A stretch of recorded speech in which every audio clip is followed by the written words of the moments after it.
हरे कृष्णा, राधे राधे। हम सभी साधक हनुमान जी की आत्मकथा श्रवण कर रहे हैं। भाग 20 गतांग से आगे।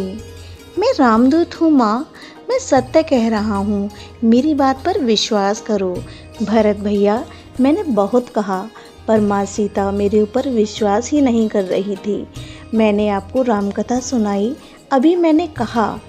माँ सीता हंसी, तू क्या सुनाएगा रामकथा? तुझसे अच्छी और विद्वतापूर्ण रामकथा रावण सुनाता है। ये मुद्रिका, ये अंगूठी, ये राक्षस लोग मायावी हैं, ये कुछ भी कर सकते हैं। माँ वैदेही का माया नगरी लंका में रहते रहते स्वाभाविक था उनका सबके प्रति अविश्वासी हो जाना। फिर एकाएक रोने लग गई माँ मैथिली। तुम लंका के ही हो, तुम वेश बदल कर आए हो वानर का वेश धारण करके, तो खा जाओ ना मुझे, मार दो ना मुझे। क्यों खड़े हो, इस तरह झूठ क्यों बोल रहे हो? भरत भैया, माँ इस तरह से रोते हुए मुझसे बोल रही थी कि मुझे उस समय समझ ही नहीं आ रहा था कि मैं करूँ क्या। माँ, मैं भी बच्चे की तरह बिलक उठा, उनके चरणों में ही बैठ गया। माँ, मैं क्यों झूठ बोलूँगा, मैं सच कह रहा हूँ, मैं सौगंध खाता हूँ। हाँ, खाओ सौगंध, रावण की सौगंध खाओ। माँ बोली, तुम तो रावण के ही। ओह माँ, ये क्या बोल रही थी भरत भैया? मुझे बहुत कष्ट हो रहा था उस समय, पर मैं करूँ क्या अब? तभी मैंने आंखें बंद कर ली, प्रभु श्री राघवेंद्र सरकार को स्मरण किया और उनसे ही प्रार्थना की। समाधान मिल गया, मिलना ही था माँ। मैंने आंखें खोलते हुए कहा, मैं सत्य शपथ खाकर कह रहा हूँ, मैं करुणा निधान प्रभु का दूत हूँ। ओह, चेहरे पर माँ मैथिली के अब हल्की मुस्कुराहट आई थी। जनकपुर के उस कोहबर में वर और वधू का मिलन हो रहा था। श्याम और गौर दोनों एक हो रहे थे। अंधकार और प्रकाश मानो दोनों मिल रहे थे। आकाश में मानो बिजली कौंध रही थी। प्रिय, आज से मैं आपको किस नाम से पुकारूं? सिया सुकुमारी ने अपने प्राणधन राम से पूछा। अंग से लगी किशोरी को थोड़ा अलग करते हुए, अपनी प्यारी के मुख चंद्र को देखते हुए राम ने कहा था, जो तुम्हें प्रिय लगे, पर ये नाम आपके और मेरे बीच ही रहेगा। ये नाम आपको और मुझे ही पता होगा। सिया रानी ने अपने प्रेम से कहा। हाँ हाँ सियाजू, आप कहो। आपका एक नाम रखती हूँ, करुणा निधान। आपके नेत्रों में करुणा भरी हुई है, आप करुणा से ओतप्रोत हैं नाथ। मैं अब तुम्हारा ही हूँ, जो चाहे नाम रख लो। ये कहते हुए फिर अपने बाहुपाश में भर लिया था राम ने अपनी सिया को। आज अशोक वाटिका में नेत्रों से अश्रु बह चले थे माँ सीता के। उन बातों को याद करते हुए, माँ मुझ पर विश्वास करो, मैं करुणा निधान का ही दूत हूँ भरत भैया। ये कहते हुए मैं माँ के चरणों में गिर पड़ा था। हाँ हाँ, अब मुझे विश्वास हो गया कि तुम मेरे स्वामी के ही दूत हो। पर एक बात समझ में नहीं आई हनुमान, तुम वानर और बानर का मेल मानव से कैसे हुआ? प्रभु से तुम कैसे मिले? भरत भैया, माँ सीता का ये प्रश्न था। माँ, आपने बाली का नाम सुना होगा। हाँ बोलो हनुमान। माँ, बाली का भाई सुग्रीव था, पर बाली ने सुग्रीव को अपने राज्य से निकाल दिया था। मैं सुग्रीव के साथ था। भगवान श्री राम आपको खोजते हुए माता शबरी के यहाँ पहुँच गए थे। तब माता शबरी ने सुग्रीव का पता बताया था। भगवान श्री राम ने सुग्रीव से मित्रता की और बाली का वध किया। फिर सुग्रीव ने अपनी सेना को भेज दिया आपकी खोज में।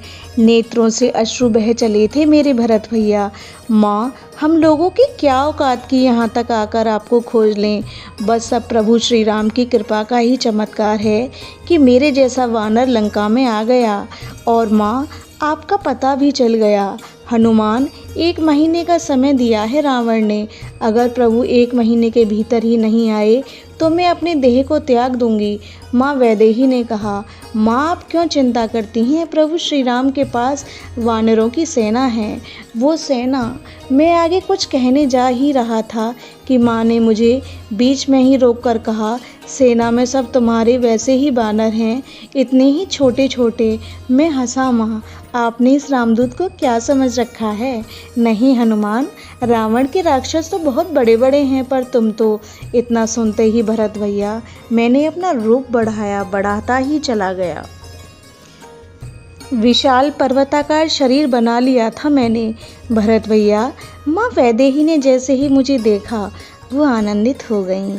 सब तुम्हारे जैसे ही वीर हैं सेना में, मेरे जैसे ही नहीं माँ, मुझसे भी बड़े बड़े वीर महावीर हैं।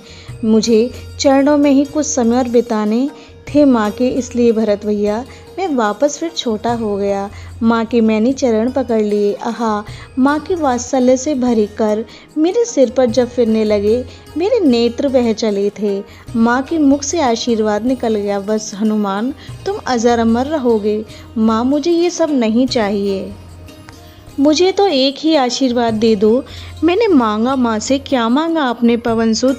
सभी श्रोताओं ने एक साथ प्रश्न किया था हनुमान जी से। भरत जी ने भी और शत्रुघ्न कुमार ने भी और महामंत्री सुमंत्र ने भी। क्या मांगा? जहाँ जहाँ राम कथा हो, जब जब हो, मैं वहाँ रहूँ। भरत जी के सहित सभी ने तालियां बजाकर हनुमान जी का जय घोष किया।